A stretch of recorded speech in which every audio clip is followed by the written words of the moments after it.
whatever we're doing in life, make it enjoyable and don't lose the pleasure because you're so focused on the process.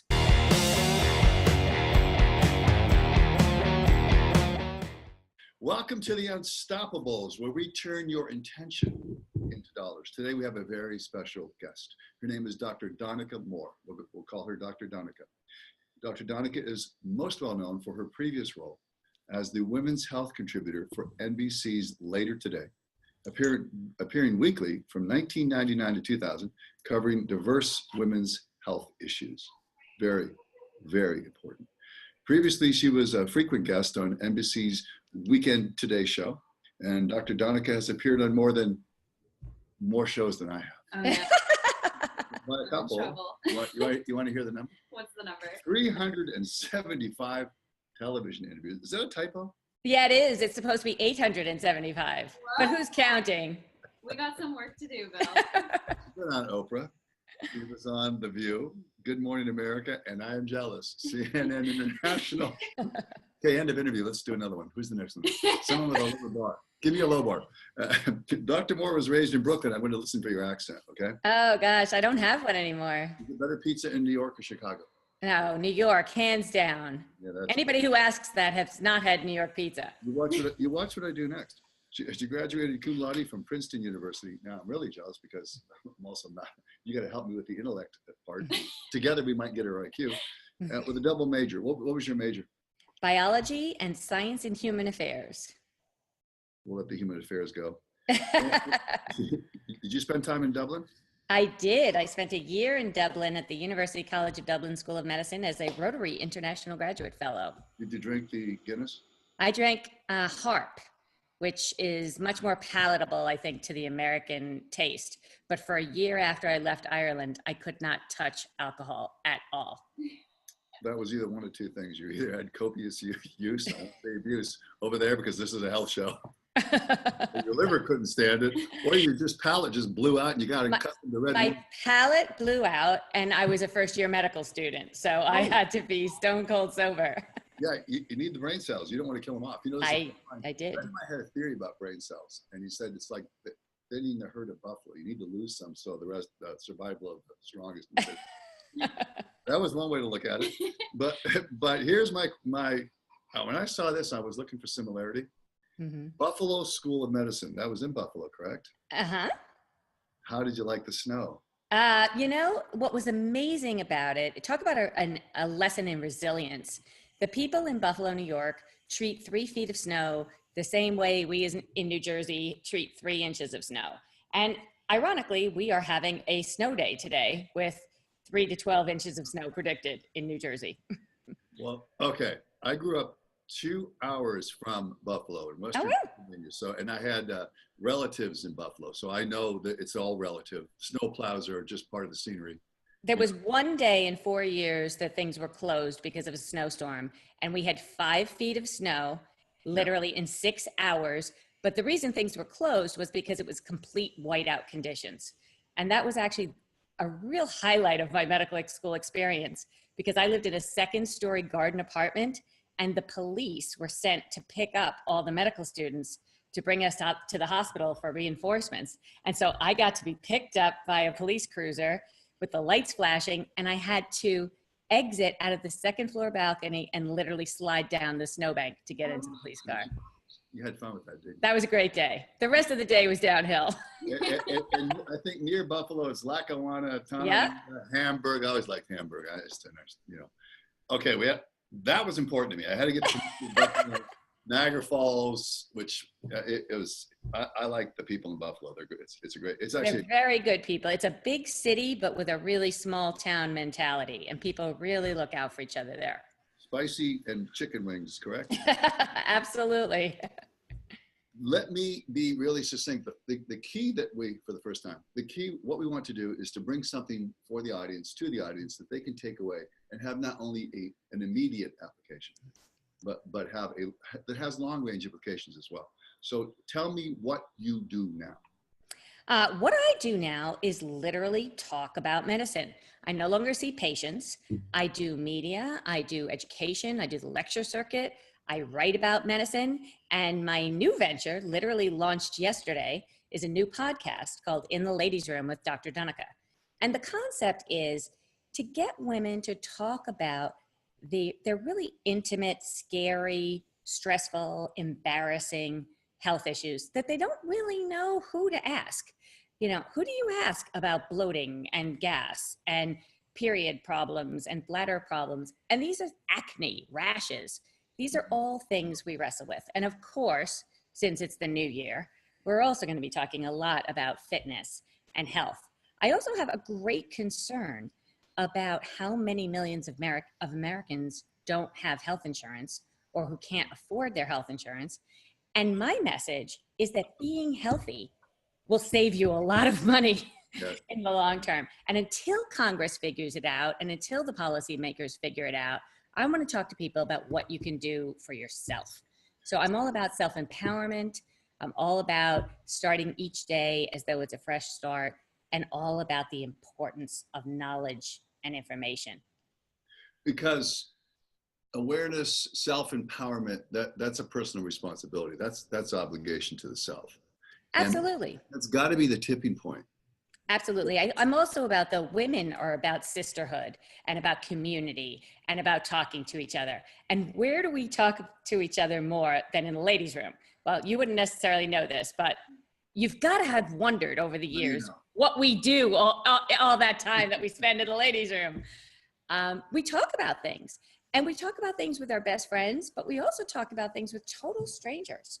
And that's the concept of this, is real conversations with real women about really intimate issues. Really? Why do women do that? No, it's something you do. I'm going to paraphrase Viktor Frankl. You reminded me of something. If you find your why, you can endure any how. Exactly. So I want to go granular here. I'm going to be a reductionist. I'm going to come back to your why. What's the compelling reason behind the work you do as a champion of women's health? Well, it actually came back to a book that influenced me very early on in my life called When Bad Things Happen to Good People. And the thesis of that book was, if you can answer the why me question, you can move on. And when I was 11, I was diagnosed with a very serious spinal condition. And immediately, when the doctor gave me the diagnosis at 11 years old, I immediately went to, this will make me a better doctor. I don't know that I had ever thought about being a doctor before that day, but that day, that was my answer. And that has always been the answer to my why me question, is that any bad experiences I have, and I've had a lot of bad health experiences, it makes me more empathetic. It makes me a better communicator. It makes me a better doctor. You have a mindset that seems to move toward that word that I love, resilience. It's a very important word. And I actually read a book called Resilience once, and it was actually addressing the issue of being a parent and how resilience is the most important skill we can teach our children. But it's really the most important skill we can develop for ourselves. How much failure you have is not what matters. How you deal with it is what matters. Right. I have a hard time with the word because I always framed it as a setback or something that I had to just overcome, or just something that was just part of the price of moving forward. I never really framed failure as something that had that kind of like it's an animate object that was weighing me down. No, it was something that I just moved through. It was just a matter of mindset. Yeah, sometimes you can't get over it, but you can usually get through it. What is your proudest achievement to date? Because I know you got a long way to go. Well, that's really easy because I have 2 children. So I think if you ask most mothers, they will say that their proudest accomplishment is, are the people they gave birth to. And I'm really proud of them. My proudest professional accomplishment are probably all of the lives that I've been able to reach in either one-on-one or through television. I'll just tell you a quick anecdote. I was doing the Dr. Oz show one time, and we were talking about the early warning signs of ovarian cancer. And ovarian cancer has very subtle symptoms, and most women with ovarian cancer are not diagnosed till they're in the very end stage of the disease. Exactly 1 year later, they called me back to do another show on ovarian cancer, and it featured 5 women who were diagnosed with early ovarian cancer as a result of having seen the show 1 year later, and they were effectively cured. And that was just one of those professional moments that you can't even put into words how I'm getting goosebumps telling you about it. It was just a very moving experience. My co-collaborator over here, collaborator, assistant, almost quasi-manager, that she's got goosebumps too. Oh, that's great. Let me ask you about the transition then. So how was the transition? How'd you make that transition from one-on-one, where there's a certain level of intimacy, to you're a public figure and you're blasting out and all you see is the cameras, the lights for 375 interviews? 875. 875. But who's counting? We'll leave that off for now. You know, the transition was, as in many things in my life, I transitioned from practicing medicine to just talking about medicine because of a disaster. And that was, I had repeated more awful spinal problems. I wound up having to have major reconstructive spinal surgery and a year of rehab. And I was a resident at the time and I had terrible health insurance. So I took a corporate job so I could have good health insurance and a desk job. In that position, I became the spokesperson for the entire multi-billion-dollar international company on any product liability issues with respect to women's health. So when you have that job, you get a lot of media training. But fun fact, my very first television interview was when I was 15 years old. And the interviewer was Bill O'Reilly in Brooklyn, New York. And he was doing a thing on gifted children. And I was about to go to college. I'd just been accepted to Princeton. I was 15.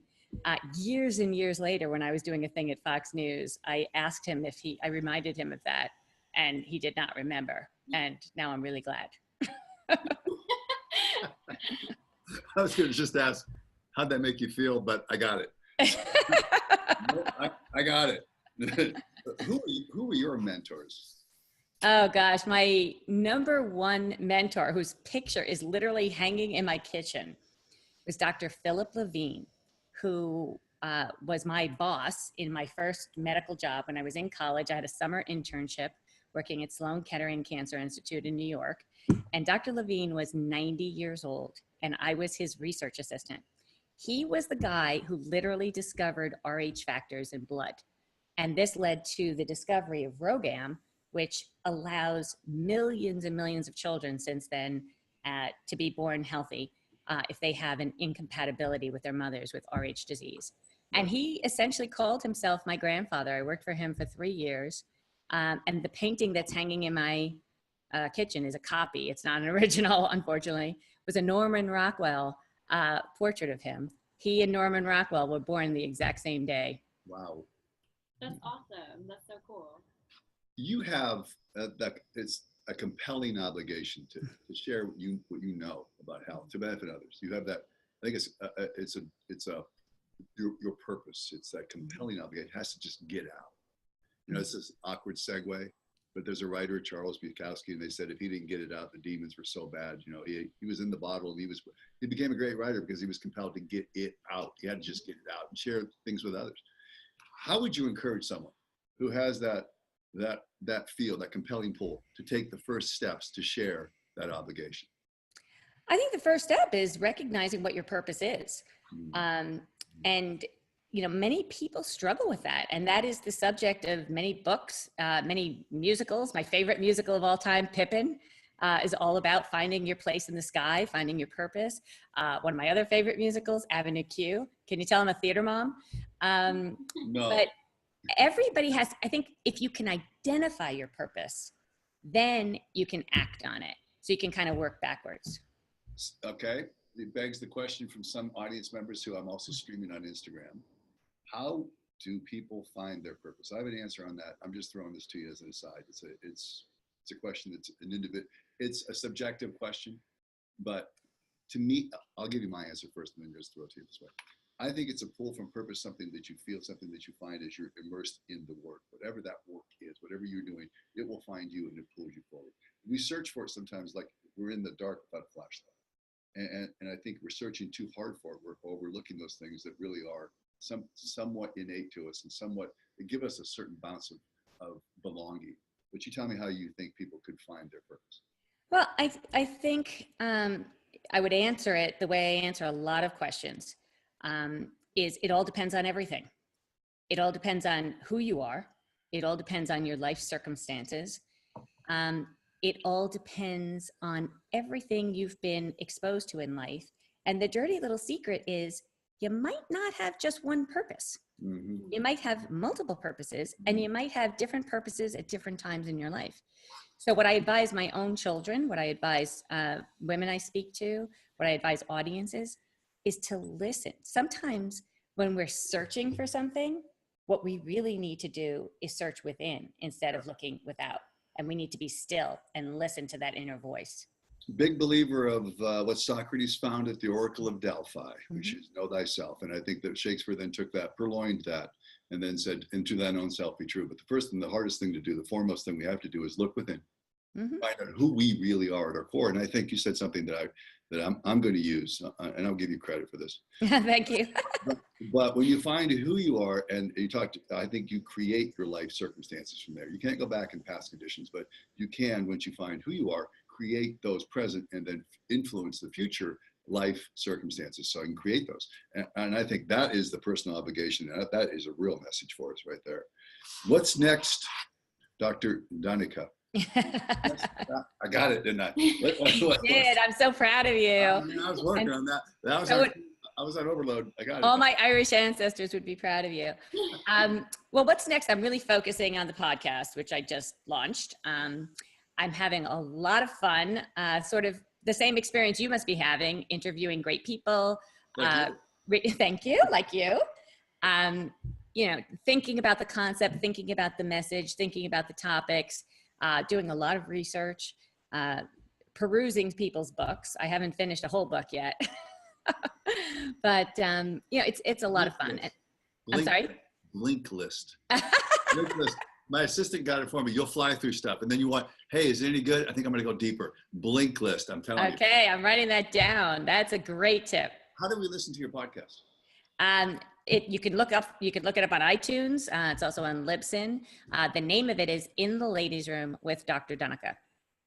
Awesome. That's pretty cool. It's of course linked on my Facebook page, on my Twitter, on my Instagram. All the ways we get out information these days. What is your Instagram handle? Dr. Donnica Moore. Dr. Donnica Moore, and that's Donnica. Right, and doctor is just Dr. Thank you. And no periods. Thank you. Where can we find your book? You have a book, Women's Health for Life. It's still available on Amazon, but it's actually out of print, and I'm currently in negotiations with the publisher to do a second edition.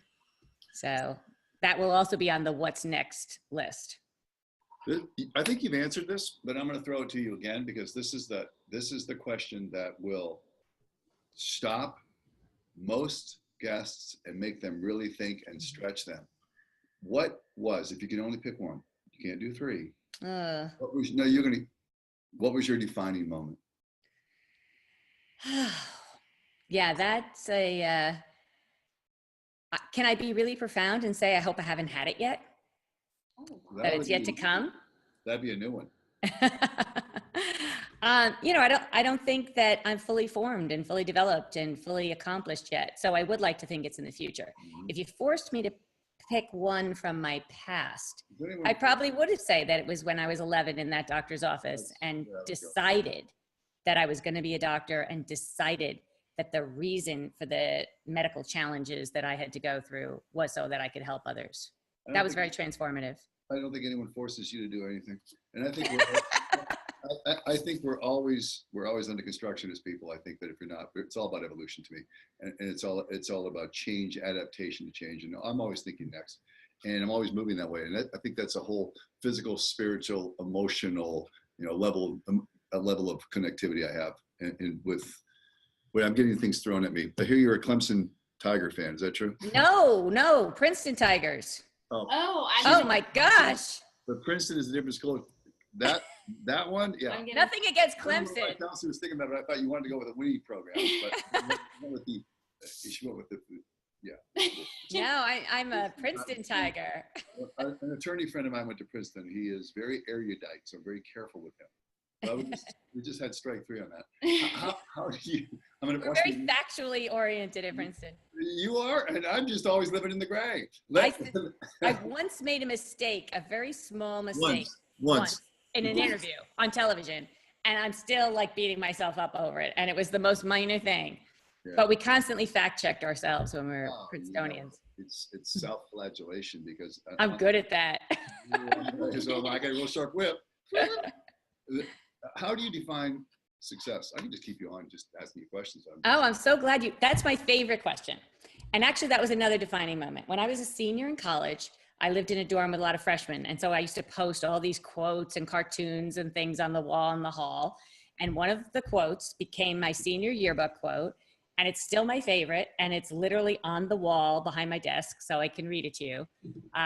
It's to laugh often and much, to win the respect of intelligent people and the affection of children, to earn the appreciation of honest critics and endure the betrayal of false friends, to appreciate beauty, to find the best in others, to leave the world a bit better, whether by a healthy child, a garden patch, or a redeemed social condition. To know even one life has breathed easier because you have lived. This is to have succeeded. And that is essentially the mantra of my life and the essence of what I try to aspire to every day. Did you read that? Do you have that memorized? No, I read it. It's literally on the wall behind my computer. Who is that? Is that Emerson? Well, this is an interesting story. For decades, I thought it was a Ralph Waldo Emerson quote, and I attribute it to him in my yearbook. Most people attribute it to Ralph Waldo Emerson, but it turns out it was actually written by a woman named Bessie Stanley. She won a contest by her local newspaper in Kansas that was about writing an essay, maximum 150 words, what it means to have succeeded. And I don't know how, and I haven't been able to Google it to find out. I don't know how it got attributed to Ralph Waldo Emerson, who died many years before she even wrote that. Because we steal the credit. Yeah, we do. Kelsey does. Well, men do. We can't blame him because he was dead. No, he was dead. Somebody said, well, we got to get some credibility on this. His fans. And there's posters with that on and attributing it to him. I thought it was Emerson. That's who I thought it was too. So, yeah. But that is sort of the essence of what I believe success is. There is a ton of noise out there. A ton of noise. And everybody's talking about health. And it's one of the most confusing things for people's health, is, how to read a label. Who knew it was so complicated? Really? Why should people, especially women, connect with you over all the other shit, the noise that's out there, how they separate the wheat from the chaff, how they separate the brilliance, your seminal brilliance, your true brilliance, from the rest of the stuff that's out there? Well, first of all, I think there's lots of good stuff out there too. And I don't claim to be the only good voice or the only good stuff or the only accurate information. Mm-hmm. I do think we are in a situation with the internet where the information superhighway has become the too much information superhighway. Right. And especially with respect to health, I think there's two groups of people. One group of people has heard too much about diet and exercise, for example, and they just tune out and they're just like not interested anymore. Right. The other group thinks they have every disease and every disorder that they ever read about. So I think that the attraction for listening to me, and I hope there is an attraction, is that I'm pretty straightforward and I like to think I keep it real. I also like to think that I'm pretty moderate. I don't have a position that there's one thing that's right for everybody, except there's only one issue in all of medicine that's right for everybody, and that is nobody should smoke.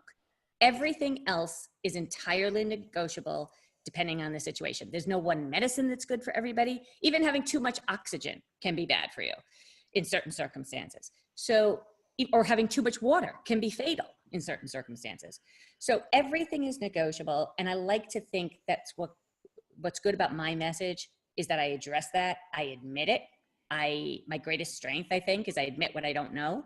And I think the greatest value that I can have for other people is helping them formulate not only the questions to ask their doctors, but what kind of doctors to see for what kinds of issues.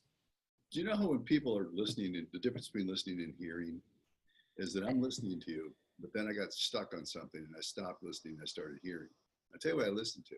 Okay. Too much water can be fatal. I'm drowning in that thought. Tell me how it can be fatal. So you can actually overhydrate in an extreme circumstance. The people who have died from drinking too much water have very infamously been in those drinking contests where some radio station will sponsor. I don't think they do it anymore because of this, but in the old days, somebody would sponsor a contest saying who could drink the most water in an hour. And you can actually get what's called hyponatremia, which is where the sodium in your bloodstream is too low, and that can be fatal.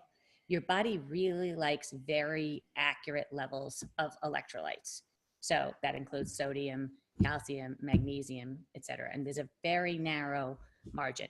But I'm not talking about people who are constantly with their water bottle through the day. I'm talking about people who try to chug 12 gallons of water in an hour. I'm an advocate of Pedialyte to get that imbalance back after certain nights out. I'm an advocate of drinking a full glass of water for every alcoholic beverage during the nights out. It slows me down. That's all about homeostasis, right? Balance, man. And then it makes you have to go to the restroom, and then we're back to my stomping grounds. I just wonder what you and I could do over a bottle of wine. Anyway, we'll let that one go for now. But if you could punch out one or two important takeaways for women as we wrap this up, what would you say to women today, the two most important things to do, or the two most important things to think about in terms of their health? Well, of course, number one is I would like them to tune in and subscribe to my podcast, In the Ladies' Room with Dr. Donnica, now available on iTunes and other places where podcasts are available. But in all seriousness, I think the number one thing that women need to do is to put themselves as much higher on their to-do list. Ideally, I would like them to put themselves as number one on their to-do list, but being a woman and being a mother, I know how difficult that is. So I'll just accept higher on your to-do list. The number two thing is to really pay attention, or to pay as good attention to your physical maintenance as you do to your car maintenance. All right, we have a sticker on the car that says when we have to get it inspected. We have a light that goes on that says when we need an oil change. We have a fuel gauge that says when we need to get more gas. We don't have those things for a body or for our bodies and our own physical maintenance and well-being. And I would like women to kind of think about how they can calibrate that and make that happen. One of the tips I recommend is using your birthday. So what I do is I schedule my mammogram. I don't schedule it for my birthday, but on my birthday, I make the phone call to schedule my mammogram. I make the phone call to schedule my annual GYN exam, my annual dermatology exam, and my annual internist exam. That's like my birthday gift to me. Then I eat cake. Then I eat cake.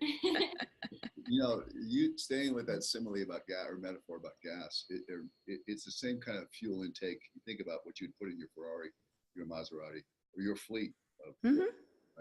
And you think, would you put that into your body? And so we put so much sugar, so much crap in our body, we don't even think about it. We wouldn't put that kind of fuel into our cars. Well, I sat in on a self-defense class that my daughter took a few years ago, and the instructor was a world jiu-jitsu champion.